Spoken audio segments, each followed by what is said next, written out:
करुणाई तरुणी चितलाए, करुणाई तरुणी चितलाए, करुणाई तरुणी चितलाए। भूल गया भगवान जीवन दो दिन का, तो भूल गया भगवान जीवन दो दिन का। मन भजले सीताराम जीवन दो दिन का, मन भजले सीताराम जीवन दो दिन का। जर जर काया रोग सताया, जर जर काया रोग सताया, जर जर काया रोग सताया, जर जर काया रोग सताया। तृष्णा मिली न छूटी माया, तृष्णा मिटी न छूटी माया, तृष्णा मिटी न छूटी माया, तृष्णा मिटी न छूटी माया। त्याग वृथा अभिमान जीवन दो दिन का, तो त्याग वृथा अभिमान जीवन दो दिन का।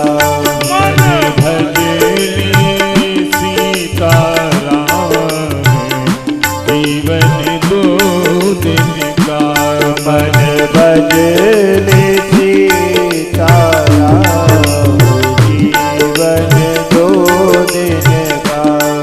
प्यारे प्रभु प्रेमियों, महारानी शत्रुपा ने जब इस तरह अपना दुख प्रकट किया, महाराज मनु बोले, प्रिय मैं तो संसार छोड़कर कब का निकल गया होता, लेकिन मेरे सामने एक ही सवाल आता है, अगर मैं चला गया तो तुम्हारा क्या होगा?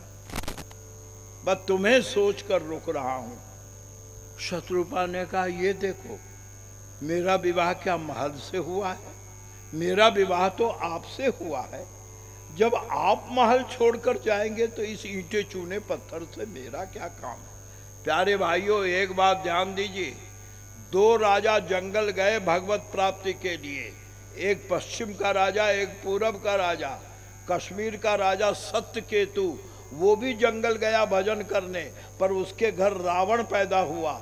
सत्यकेतु के घर ही वह जो राजा पैदा हुआ प्रताप भानु, वही ब्राह्मण के शाप से रावण बना। तो सत्यकेतु गया तपस्या करने, पश्चिम का राजा वो गया तो सही पर अकेला गया। जब उसने पत्नी से कहा मैं भगवत प्राप्ति को जा रहा हूँ, उसकी पत्नी ने कहा तुम्हारी बुद्धि तो खराब हो गई है, महल छोड़कर जंगल में हम कहाँ भटकेंगे? हमारी बहू को बच्चा होने वाला, मैं तो पोता खिलाऊंगी, तुमको भजन करना है जाओ। सत्यकेतु के बारे में तुलसीदास कहते अकेला गया। चूंकि सत्यकेतु अकेला गया इसलिए वहां अहंकार का रावण पैदा हुआ। और यहाँ महाराज मनु से शत्रुपा कहती है पतिदेव, अगर आप राजा हैं तो मैं रानी हूँ, आप जोगी हैं तो मैं जोगिन हूँ, आप तपस्वी हैं तो मैं तपस्विनी हूँ, आप भिखारी हैं तो मैं भिखारिन हूँ, आप जहाँ हैं मैं वहाँ हूँ। पत्नी का ये बल प्राप्त करके प्रातःकाल महाराजा मनु ने अपने उस पुत्र को, जो पुत्र जन्म से बैरागी था, प्रियव्रत, क्योंकि उत्तानपाद तो मर चुके थे, ध्रुव